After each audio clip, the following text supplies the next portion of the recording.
Assalamualaikum kawan belajar. Jumpa lagi dengan mata pelajaran IPA bersama saya Muhammad Sukamto dari MTSN Negeri 6 Hulu Sungai Selatan. Kali ini kita tetap belajar mengenai energi kehidupan, terutama makanan sebagai sumber energi. Oke. Jadi tujuan belajar kita hari ini ada dua. Yang pertama, kalian bisa mendeskripsikan makanan sebagai sumber energi. Kemudian yang kedua, kalian bisa menjelaskan apa itu proses metabolisme. Oke, sekarang kita lanjutkan untuk memahami apa itu yang akan kita pelajari. Namun sebelumnya kita ingat dulu kemarin kita sudah belajar bahwa benda-benda, misalnya kita punya pohon mangga yang berbuah lebat. Ada buah mangga yang di atas memiliki energi apa? Pintar, memiliki energi potensial gravitasi. Terus apa yang terjadi bila buah mangga tadi gugur atau jatuh?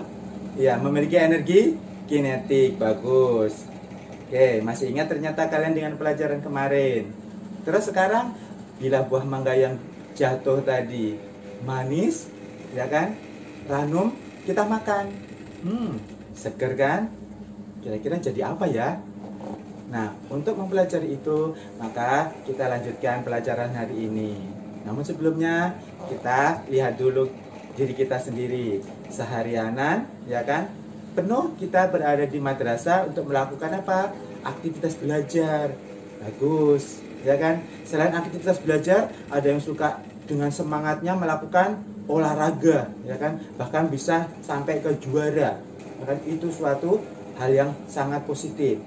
Di samping itu, setelah kita beraktivitas olahraga dan belajar penuh seharian di sekolah, ya kan, di madrasah, kita kadang melanjutkan dengan aktivitas main game. Nah, bahkan sampai lupa waktu. Semoga sahabat belajar tidak lupa waktu lagi, ya kan, untuk main game. Nah, dari semua aktivitas itu kita bisa melakukan, kira-kira bagaimana ya? Dari mana energi kita melakukan itu semuanya? Bagus sekali, sobat belajar, ya kan? Melakukan aktivitas itu semuanya karena mendapatkan energi dari makanan dan minuman yang kita konsumsi setiap hari. Dari semua jenis makanan yang kita konsumsi setiap hari itu, kita bedakan menjadi 3 sumber energi. Yang pertama, sebagai sumber utama energi yaitu 1, karbohidrat.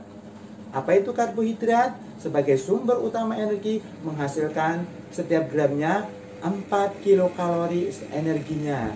Karbohidrat di dalamnya mengandung unsur-unsur karbon, hidrogen, dan oksigen. Itulah yang terkandung di dalam bahan makanan utama kita sehari-hari. Ya kan? Apa makanan kita utama sehari-hari? Bagus, ya, nasi. Apakah semua manusia yang ada di bumi ini makanannya sama nasi? Iya, tentu tidak. Di daerah lain ada yang makanan pokoknya adalah jagung, ada yang gandum, dan ada juga yang umbi-umbian. Itu semua adalah makanan utama kita yang mengandung karbohidrat. Nah, di samping makanan utama itu, tentu kalian seringkan memakan daging, ya kan, telur, ikan, kacang-kacangan, dan lain sebagainya. Nah, jenis makanan ini selain sebagai sumber energi, ternyata juga berfungsi untuk, ya kan, pembangun dan pengganti sel di dalam tubuh kita yang rusak, ya kan? Oke, jadi juga mengandung unsur karbon, hidrogen, nitrogen, oksigen, fosfor, dan belerang atau sulfur. Nah, jenis makanan ini, ya kan, kita namakan sebagai sumber energi protein. Nah, sumber energi protein ini bila berasal dari hewan yang kita makan, maka dikatakan protein hewani.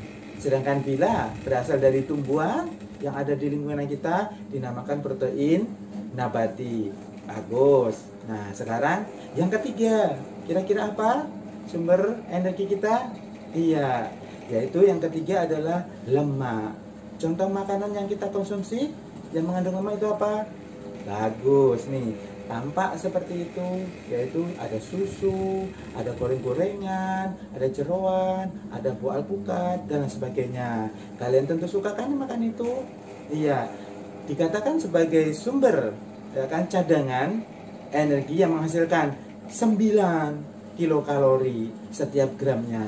Jadi di samping sebagai sumber cadangan energi, lemak itu juga berfungsi untuk melarutkan vitamin A, D, E, dan K.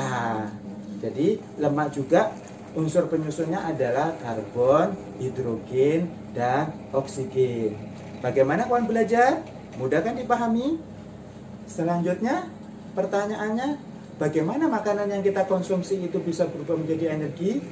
Bagaimana kira-kira prosesnya? Iya, pintar. Prosesnya yaitu dengan cara yang namanya metabolisme, yaitu proses perubahan energi melalui suatu rangkaian reaksi kimia. Ada 2 proses metabolisme, yaitu katabolisme dan anabolisme. Apa itu katabolisme? Coba kita lihat ilustrasi di bawah ini, bahwa katabolisme itu merupakan proses perubahan energi yang melibatkan molekul yang sangat kompleks, yang sangat besar menjadi molekul-molekul yang sangat kecil yang menghasilkan energi. Jadi inilah yang dinamakan proses katabolisme. Contohnya apa? Ya, makanan dan minuman yang kita konsumsi itu kan merupakan molekul-molekul yang sangat kompleks dan sangat besar. Terus kemudian dicerna oleh tubuh kita menjadi molekul-molekul yang sangat kecil yang menghasilkan energi. Itulah yang sebagai sumber energi kita dalam beraktivitas. Sebaliknya, bila berasal dari molekul-molekul yang sangat kecil, ya kan, berubah menjadi molekul-molekul yang sangat kompleks, itu dinamakan proses anabolisme. Kalau katabolisme tadi menghasilkan energi, maka kalau anabolisme memerlukan energi. Kira-kira contohnya apa? Iya, pintar. Contohnya yaitu yang dilakukan oleh tumbuhan dalam proses fotosintesis, yaitu proses pembuatan makanan oleh tumbuhan. Bahan-bahannya kan molekul-molekul yang sederhana. Apa itu bahannya? Yaitu air yang diambil melalui akar dan gas karbon dioksida yang ada di udara, itu diambil tumbuhan. Dengan bantuan sinar matahari, maka tumbuhan memprosesnya menjadi molekul yang sangat kompleks, yang sangat besar, yaitu yang dinamakan glukosa. Molekul glukosa yang paling sederhana yaitu C6H12O6. Selain menghasilkan glukosa, juga menghasilkan gas oksigen yang kita perlukan dalam kehidupan sehari-hari. Bagaimana kawan belajar? Mudah kan dipahami? Nah, demikianlah proses pembelajaran kita hari ini. Semoga kalian bisa memahami dengan baik dan mendapatkan berkah dari Allah Subhanahu wa taala. Sekian, terima kasih atas perhatiannya. Sampai ketemu pada pembelajaran berikutnya. Wassalamualaikum warahmatullahi wabarakatuh.